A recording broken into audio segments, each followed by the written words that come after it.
ভালোবাসে, মদিনার মানুষ তার জন্য জীবনটাও দিতে রাজি, জীবনটাও দিতে রাজি। এবার হযরত ওমর একটু পরীক্ষা করতে চাইলেন, দেখি তো এই মদিনার মানুষগুলোর ভিতরে তাকওয়া, পরহেজগারি, কোরআনের আইন এবং আমানতদারি আছে কিনা একটু পরীক্ষা করে দেখি। হযরত ওমর বললেন, আবু মাহজা, বহু দূর থেকে এসেছি, একটু দুধ কি আমাকে দিতে পারবে?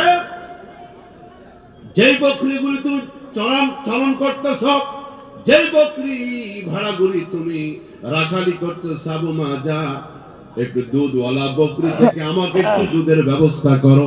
বহু দূর থেকে এলাম, আমার দুধের বড় তৃষ্ণা পেয়েছে, পানির বড় পিপাসা লেগেছে। রাখাল ছেলেটা হযরত ওমরকে চিনতে পারে না। রাখাল ছেলেটা জবাব দিল, মুসাফির, আমাকে মাফ করে দাও, আমি তোমাকে এক ফোঁটা দুধ দিতে পারবো না, কারণ আমি তো বকরির মালিক না, আমি পাহারাদার রাখাল।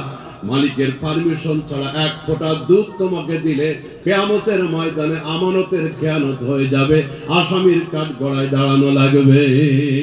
আল্লাহু আকবার!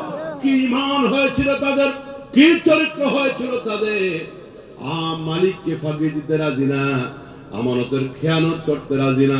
আমার নবী বলেন, রাহমাতুল আলামিন বলেন, লা ঈমানা লিমান লা আমানাতা লাহু, যে ব্যক্তির ভিতরে আমানতদারির গুণ থাকবে না, সে যত বড় হাজী সাহেব হোক না কেন, যত বড় তাহাজ্জুদ